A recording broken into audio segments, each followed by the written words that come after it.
जामिया जिंदाबाद। खैर ध्यान से सुनिएगा, चौथा पैगाम लेकर के आ रहा हूं तेजी के साथ। मैं सोच रहा हूं कि आप लोग थक जाएंगे। 3 पैगाम आपको दूंगा और आपके जलसे को मुकम्मल करा दूंगा। आप लोग सुनने के लिए मुकम्मल तैयार हैं? दोनों हाथ उठाइए इंशाअल्लाह। ध्यान से आप लोग सुनिएगा, सिर्फ 3 पैगाम बाकी रह गए। सबसे पहला पैगाम मैं आपको जवान को देने के लिए जा रहा हूं, दूसरा पैगाम बच्चों को देने के लिए जा रहा हूं, और तीसरा पैगाम औरतों को देने के लिए जा रहा हूं। 15 मिनट में आपका जलसा मुकम्मल हो जाएगा इंशाअल्लाह। वहां तक साथ देंगे, दुआ पर जलसे को मुकम्मल कराएंगे। हाथ उठाइए इंशाअल्लाह। ध्यान से सुनिएगा जो मैं आपको सुनाने के लिए जा रहा हूं। अल्लाह के रसूल ने कहा, मेरी उम्मत का गुनाह मुझके ऊपर पेश किया गया। सबसे बड़ा गुनाह कौन सा था? सबसे बड़ा गुनाह ये था कि कुरान उसको मिला था, उसने कुरान को भुला दिया। मेरी उम्मत का सबसे बड़ा गुनाह, कुरान उसे याद था, वो भूल गया। अल्लाह के यहाँ जब वो आएगा तो उसका हाथ कटा हुआ होगा, उसको कोढ़ की बीमारी होगी। तीसरा नमूना आपकी खिदमत में आ रहा है। अल्लाह के रसूल ने फरमाया, सर को पत्थर से तोड़ा जा रहा था। वो कौन आदमी था? रात में कुरान की तिलावत नहीं की, दिन में कुरान पर अमल नहीं किया। 5वां नमूना आपकी खिदमत में लेकर के आ रहा हूं। मरने के बाद उस आदमी के गले में कुरान लटका हुआ होगा, जिसके खिलाफ कुरान शिकायत करेगा, मेरे परवरदिगार तूने मुझे किसके हवाले कर दिया था, इसने सबको पकड़ा, मुझको छोड़ दिया। नबी की फरियाद होगी आखिरत में, मेरे खुदा ये जहन्नम में जाने वाले वो लोग हैं जिसने तेरे कुरान को छोड़ दिया था। अल्लाह के रसूल ने फरमाया, जो कुरान को छोड़ेगा तकब्बुर की वजह से अल्लाह उसकी गर्दन को नाप लेगा, तोड़ देगा। और जो कुरान को छोड़ करके अल्लाह के रास्ते पर चलना चाहेगा, अल्लाह उसे गुमराह कर देगा। 3 मिसाल दे रहा हूं, सुनने के लिए आप लोग तैयार हैं? दोनों हाथ उठा दीजिए इंशाअल्लाह। मोबाइल से जब फुर्सत मिलेगी तब कुरान पढ़ेंगे, हाथ उठाइए इंशाअल्लाह। समझ में आ रहा है? मरने वाला मर रहा, उससे पूछा कि तुम्हारी आखिरी ख्वाहिश बताओ। इंतकाल करने वाला इंतकाल कर रहा है, इधर से रिश्तेदार, उधर से दोस्त अहबाब, सब लोग जमा हैं। पूछ रहे कि तुम्हारे खाने की कोई ख्वाहिश है, तुमको कुछ कहने की ख्वाहिश है? कहा एक ही हसरत है। कहा क्या हसरत है? 25 पारे हिफ्ज़ कर चुका था, सिर्फ 5 पारे बाकी रह गए। इसी की हसरत दिल में लेकर के जा रहा। सजा मिल रही है जेल में। क्या कहा जा रहा? आटा पीसो। जंग आजादी के लिए सर पर कफन बांध करके आए थे, जेल आ गए हो, आटा पीसो। जब आटा पीसने लगे तो इससे पहले वजू किया, वजू करके सूरह यासीन की तिलावत शुरू किया। जेलर ने हाथ जोड़ करके कहा कि कुरान की तिलावत बंद करो वरना मेरा कलेजा फट जाएगा। तीसरी मिसाल आपके सामने रखने के लिए जा रहा हूं।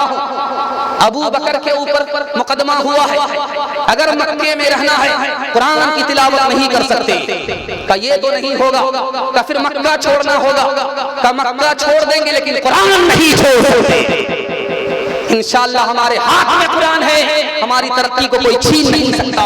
अगर हमारे हाथ से कुरान निकल गया तो कोई हमें तरक्की की राह पर ला नहीं सकता। इंशाअल्लाह कुरान को दांत से पकड़ेंगे, तिलावत करेंगे, अमल करेंगे। हाथ उठा दीजिए इंशाअल्लाह। वो मुअज़्ज़ज़ थे ज़माने में मुसलमान हो गए और हम खार हुए, तारीख़ कुरान हो गए। ताकों में सजाया जाता हूँ, आँखों से लगाया जाता हूँ, तावीज़ बनाया जाता हूँ, धो के पिलाया जाता हूँ। जब दो लोग कसम लेने के लिए तकरार की नौबत आती है, तब मेरी जरूरत पड़ती है। हाँ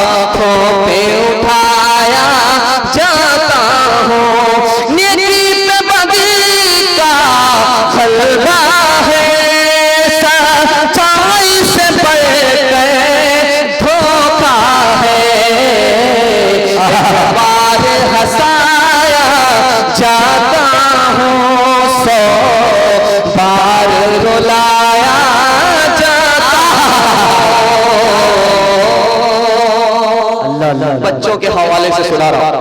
आप लोग सुनने के लिए तैयार हैं तो दोनों हाथ उठाइए इंशाअल्लाह। ला बिल्कुल मधोश। बच्चों के हवाले से सुना रहा हूं। अभी मदरसे का सर्वे आया यूपी में, इसको सामने रखिए, मेरा पैगाम आ रहा, बिल्कुल बिल्कुल 2 मिनट में बाईपास आपको लेकर के जा। आपको बाईपास नहीं ले जाऊंगा तो आपका डबल पंक्चर हो जाएगा। बिल्कुल आपको बाईपास ले जाऊंगा। उस सर्वे में कहा जा रहा है कि मुसलमान मदरसे में इस दीन की तालीम तो देते हैं, स्कूल की तालीम नहीं लेते। मदरसे में जो लोग दीन की तालीम लेते हैं वो कितने फीसद है? सिर्फ 5%। और जो स्कूल की तालीम लेने वाले हैं वो कितने फीसद हैं? 95%। 95% मुसलमान दीन की तालीम नहीं लेता। यहाँ कोई उंगली नहीं उठाता, आवाज नहीं उठाता। जो 5% हैं, सिर्फ 5% मदरसे में तालीम ले रहे हैं, उन पर उंगली उठाई जा रही है। उंगली उठाने वाले को कितना अल्लाह ने बेहतरीन जवाब दिया। 1800 बच्चों ने नेट में इम्तिहान दिया था, उसमें 1200 बच्चे मदरसे के कामयाब हुए। वो हाफिज भी हैं प्लस डॉक्टर भी बनेंगे। आप कैसे अपने बच्चा को हाफिज बना करके डॉक्टर बनाना चाहेंगे, मैं राज बता रहा हूं। आप लोग तैयार हैं सुनने के लिए? दोनों हाथ उठाइए। 5 साल स्कूल में आप तालीम दिलाइए। 5 साल जब पूरे हो जाएं तो उस बच्चे को स्कूल से निकालिए। 3 साल के लिए आप मदरसा में दाखिला कर दीजिए। 3 साल में आपका बच्चा हाफिज कुरान हो जाएगा। उसका दिमाग इतना तेज हो जाएगा जैसे पत्थर पर चाकू तेज होता। जब वो बच्चा हाफिज हो गया तो आप उसको मदरसे से निकाल करके फिर स्कूल में डालिए।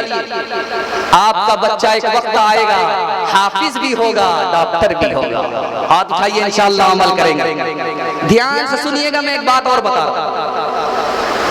आज आप माँ बाप हैं, बच्चा आपको होता है, 2 पैसा है तो आपको डर लगता है मदरसे में पढ़ाएंगे तो लोटा उठाएगा, तरक्की नहीं करेगा। आपको क्यों डर लगता है, मैं राज बता रहा हूं।